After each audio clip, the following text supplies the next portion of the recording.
어떤 분들을 많이 만나냐 그러면 하나님의 뜻을 묻는 분들을 많이 만나요. 뜻은 어떤 뜻이냐 그러면 자기 삶에 대한 구체적인 뜻을 묻는 분들을 많이 만나요.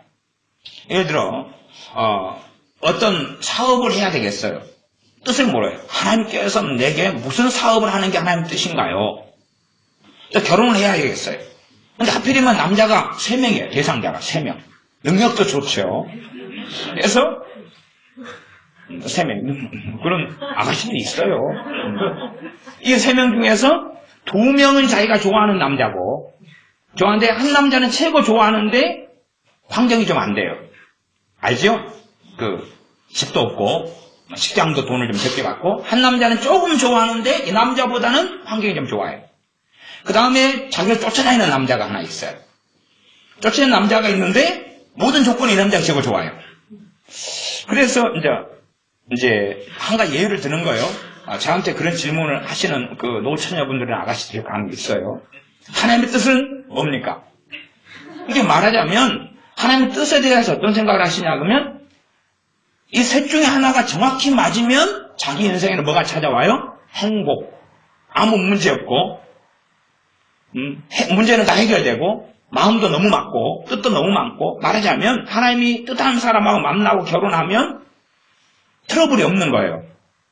교육에 대해서도 자녀 어떻게 가르치는 거, 시댁 문제, 친정 문제, 트러블이 하나도 그런 이상한 나의 앨리스의 환상을 꿈꾸는 거예요. 그런 가운데 하나님의 뜻을 구하는 사람들이 너무 많아요. 하나님의 뜻만 찾으면 되는 거예요. 예를 들어 직장을 들어가려는데 어느 회사에 이력서를 내는 게 하나님 뜻입니까? 그러면 그게 뜻이면 일반적 기대는 뭡니까? 그 회사 이력서만 내면 어떤 회사라도 자기를 합격시켜야 되는 거예요. 하나님 뜻이니까. 응? 하나님하고 지그들이 싸워서 어떻게 하겠냐 그 말이에요. 대기업 삼성이든 LG든 어디든지 나를 합격시켜야 돼요. 그게 하나님 뜻이면 오히려 사장님한테 합격 안 시키면 가서 따질 수가 있죠. 김 사장님, 이 회사에 들어가는 게 하나님 뜻인데 당신이 나를 합격을 안 시켰어? 그놓고 잘 될 줄 알아? 올해는 주가가 폭 나갈 것이고 프로젝트가 진행이 안 될 것이야. 그럴 수 있잖아요. 이게 주님을 믿는 사람들이 이 구체적인 하나님의 뜻들을 많이 원해요. 근데 그 가운데 대부분은 샤머니즘입니다. 샤머니즘. 이게 잘못된 길을 걸어가면서 운명론적인 것을 이야기해요. 운명론적인 것. 그러면 여러분의 삶의 구체적인 하나님 뜻, 성경 66권을 제외하고 그게 있다면 여러분은 그것만 어기면 여러분은 죄 짓는 거예요, 아니에요? 죄 짓는 거예요. 자, 그러면 결혼에 대해서 구체적인 남자와 여자가 있다. 그러면 그런 걸 가지고 있으면 이제 사탄의 역사는 굉장히 강할 거예요. 그러지 않습니까? 성령님께서도 그럴 수 있죠. 너 잘못 결혼했어. 너 지금 그 남자가 아니었고 그 여자가 아니었어. 저 건너집에 그 여자였어. 그러면 아무리 좋은 남자하고 여자하고 살아도 트러블이 있고 불평불만이 있어요, 없어요? 그거 없다고 생각하는 사람은 결혼 안 해본 사람이고 아니면 뜬구름 잡는 식의 최소한 연애도 안 해본 사람이고 그러겠죠? 그러면 아무리 마음에 맞고 아무리 사랑하는 사람과 결혼해도 필연적인 문제는 가져와요. 환경이 틀리고 가치관이 틀리고 존재 자체가 틀리기 때문에 그런 거죠. 그런데 운명적인 어떤 짝이 있다. 이제 그런 식의 이야기를 목사님들이 한다 그러면 정말로 교회는 더러워지고 말씀은 더러워지고 혼잡게 되는 것입니다. 더군다나 자기가 어떤 목사님이 더군다나 유명한 사람이 배우자를 놓고 막 기도했어요. 그랬더니 하나님께서 딱 꿈에 보여줬는데 그 배우자가 나타나가지고 딱 결혼해가지고 행복하게 지금 살고 있어요. 이제 그러면 더 무섭습니다. 왜? 그걸 가지고 자기는 배우자에 대한 하나님 뜻이 있다고 믿잖아. 구체적인 사람. 그걸 놓고 이제 설교할 때마다 이야기합니까? 안 합니까? 이야기하겠지요. 그러니 저는 목회자들한테는 마귀의 전략 전술은 그런 경험을 하게 한다는 그런 특별한 경험을 하게 해요.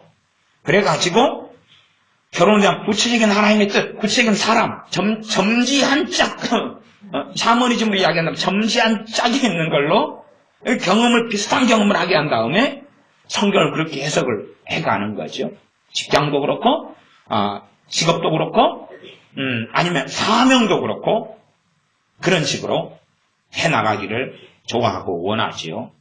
그런 것들이 이제 심각한 문제를 가져오는 경우가 아주 많아요. 잘못된 성경 해석을 가져오고, 잘못된 완강하고 완악함을 가져와요.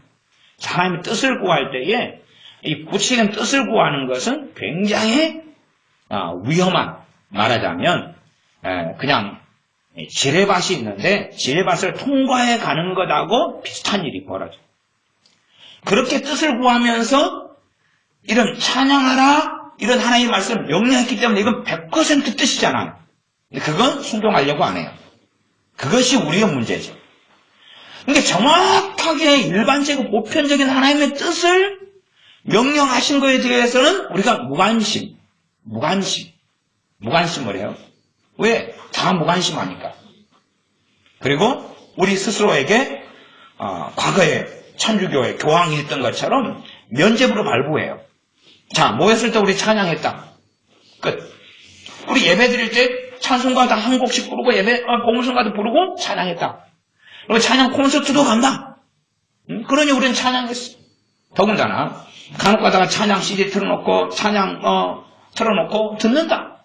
나는 정말 찬양을 좋아해. 듣는 걸 좋아해. 또 부르는 것도 좋아해. 특성도 해. 또 찬양단이야. 피아노도 쳐. 신디도 쳐. 난 찬양하는 삶을 살아. 그러니 찬양하라는 명령에 나는 순종하고 있어. 나는 복종하고 있어. 그렇게 이제 하는데 정말로 하나님께서 인정하시냐가 문제가 되죠. 정말 하나님께서 보실 때에 찬양하냐? 찬양하는 삶을 사냐? 그런 거죠. 그래서 정말 어리석은 사람들은 보편적인 하나님의 뜻에 대해서는 무관심한 채 성경에 없는 구체적인 어떤 뜻을 찾아요. 구체적인 뜻을 찾아요. 그러면 자, 어느 집으로 이사하는 게 하나님의 뜻입니까? 물론 기도하면 하나님의 뜻이 아니라 과정상 현재 내게나 혹은 내게 필요하고 맞는 집을 인도하셔요. 그 뜻하고는 다른 이야기예요. 그건 성령의 인도하심이라 그러고 그냥 편지한 기도의 응답이라 그래요. 그런데 뜻이라는 건 뭐냐면 절대성이에요. 절대성. 그러면 저 아파트 3동 505호다. 이 음성이 들렸다고 칩시다. 근데 문제는 저 3동 505호에 누가 살고 있어요. 집주인이 살고 있어요. 그럼 이제 어떻게 해야 돼요? 가서 니 나가. 당신 나가. 그래? 이거 내 집인데 그러면 살 돈 있어? 호주머니 펴놓고 개털. 돈 없는데요. 근데 나가라고요? 하나님이 내게 말씀하셨어요. 이 집이 내 집이라고. 이 집에서 살라고. 나가요. 돈 내놓으세요. 아니 팔 용의는 있어요. 그러나 돈을 줘야지요. 돈은 없어요. 그러면 이제 그 사람은 뭐 하겠어요? 별짓을 다 하겠죠. 하나님 이 집에 사는 게 하나님 뜻이다 하시니 돈을 주시옵소서. 아니면 이 사람이 거저 집을 나한테 양도하게 해주시옵소서. 막 기타 등등. 정말로 어떤 집에 대해서 하나님 뜻이 있냐? 뜻은 절대적인 이야기입니다. 그래서 절대적인 뜻은 성경 66권 말고는 없어요. 그러니까 하나님 뜻에 대한 함정은 빠져들어가서는 안 돼요. 그것을 제가 설득하고 이야기하는데도 사람들이 너무나 샤머니즘 속에 운명론 속에 주술 속에 너무 많이 빠져 있어가지고 사실은 설득이 굉장히 어려워요. 설득이 어려워요. 왜? 구체적인 뜻을 원하니까. 그러면 애언을 한다. 그리고 애언 사역이 있다 그러면 그 애언하는 은사, 애언을 통하여서 하는 사람도 그렇고 하는 사람은 뭘 주로 의도성을 까냐 그러면 하나님의 뜻을 내가 당신들에게 일러준다. 그 다음 애언을 받는 사람도 뭘 받으려고 그래요?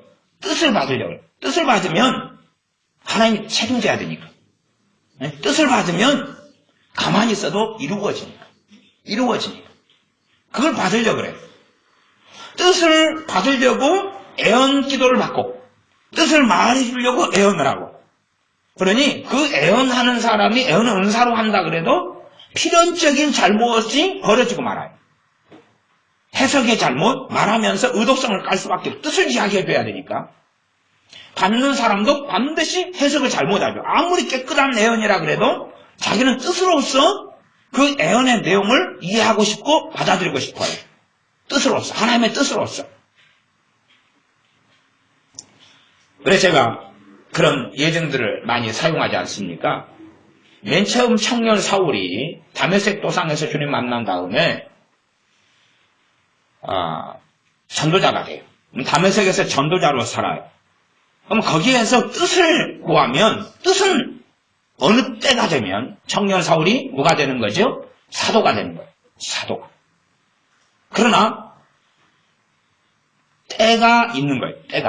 때가 있는 거예요.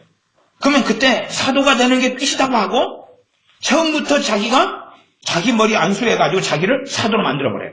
왜? 아무도 사도로 안 불러주니까. 청년 사울이. 그러면 이제 잘못된 길을 걸어가겠죠? 복음전도자 돼가지고 살아가다가 나중에 고향 다소에 가 있어요. 그때에 주님의 종 바나바가 다소에 가서 사울을 불러와요. 그래서 안디옥에서 함께 사역을 하는데 안디옥의 선지자와 교사 가운데에서 청년 사울이 머물러 있어요. 그때는 말하자면 선지자 아니면 교사예요. 성경 사도행전을 보면 선지자 아니면 교사예요. 아니면 두 가지를 다 했을 수도 있어요. 누가요? 청년 사울이요. 그럼 그건 뜻의 문제가 아니라 그때의 부르심이에요. 그리고 주님을 섬겨 이 선지자 교사들이 금식 기도할 때에 성령님께서 바나바와 사울을 불러라, 세워라. 그리고 내가 보낸다. 이제 보냄을 받은 자, 그 말이 사도예요. 그러니 사도가 된 거죠, 그때부터. 두 사도, 바나바와 사울. 이렇게 나오다가 나중에는 이제 두 사도, 바울과 바나바. 이런 식으로 이제 성경이 순서는 바뀝니다. 그때부터 사도가 된 거예요. 그때부터. 그러니 하나님의 뜻이 뭐다? 그럼 예를 들어서 뭐 10살짜리를 목사가 되라. 이런 게 있었다. 그럼 10살짜리가 이제 바로 자기 머리 안수하고 목사가 돼버려요. 그럼 돼요, 안 돼요? 안 되는 거죠. 근데 사람들은 그런 뜻을 추구하니까 미혹되기도 쉽고 잘못된 걸 듣기도 쉽고 잘못된 걸 보기도 쉬워요. 뜻만 맞으면 대박. 뜻만 맞으면 대박. 그렇게 이제 꿈을 꾸는 거예요. 그래서 많은 믿는 사람들이 이 하나님의 뜻을 찾아서 헤매고. 하나님께서 내게 원하시는 사명은 뭡니까? 그것만 하면 하나님이 기쁘게 하지요. 그리고 삶이 잘 되겠죠. 이렇게 하나님의 뜻을 찾아서 내게 원하는 하나님의 뜻은 뭡니까? 내게 원하는 하나님께서 내게 주신 사명은 뭡니까? 하고 찾아 돌아다니죠. 그게 있어도 그러나 과정을 청년 사울, 사도 바울처럼 이렇게 거치잖아. 과정을 거치잖아. 그런 걸 이해하지 못해. 빌립 집사님은 맨 처음에는 소위 말하면 평신도였어요. 그러다가 빌립 집사님을 이제 7 집사님 가운데 한 명을 뽑죠. 그때는 누가 되셨어요? 집사님이 됐어요. 교회 핍박이 일어나요. 스데반 집사님의 순교를 통한 핍박이 일어난 다음에 그는 누가 돼요? 전도자가 돼요. 복음 전도자가 돼요. 그래서 사도행전에 나중에는 복음 전도자 빌립 그렇게 나와요. 전도자 빌립 이렇게 나와요. 집사님 빌립이 아니에요. 그 앞에는 빌립 집사 이렇게 나와요. 다르다 그 말이에요. 그러면 맨 처음부터 빌립이라는 이 전도자에게 너 전도자가 되라. 그러면 그때부터 그의 인생과 삶은 틀어지겠어요? 맞아지겠어요? 틀어져 버려요. 틀어져. 집사님으로 그냥 뽑아가지고 구제를 맡기려고 그러는데 오히려 나는 부르심이 전도자입니다. 나는 복음 전도자예요. 나는 구제하는 그런 집사는 할 수 없어요. 그럴 거 아닙니까? 그래서 이 하나님의 뜻에 대한 왜곡들은 굉장히 심해요. 찬양하라, 찬송하라, 하나님을 경배하라, 송축하라, 내 영혼아 여호와를 찬송하라, 찬양하라. 그건 구체적인 뜻이에요. 그걸 구체적인 일반적인 뜻으로 받아야 돼요. 그리고 그 말씀을 내 삶 가운데, 우리 삶 가운데 순종하고 살아가야 됩니다. 순종하고 살아가야 돼요.